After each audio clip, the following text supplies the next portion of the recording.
Okay, I'm not good at making videos, but I'm going to give this a shot. On the WEN, and probably others that have these type of holders, I took this off, this pinned blade holder. I took that off.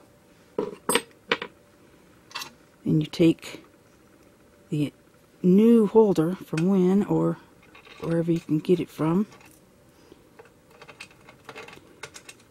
and bolt it where the pinned blade holder went. This one accepts both pinned and pinless blades.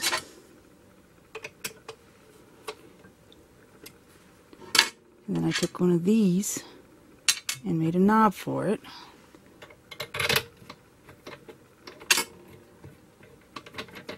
And the way you put the blades on is you just push the blade up into the slot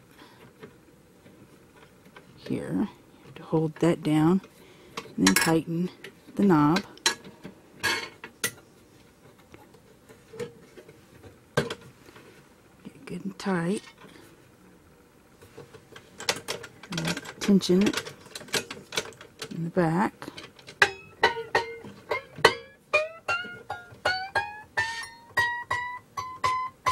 And you're ready to go.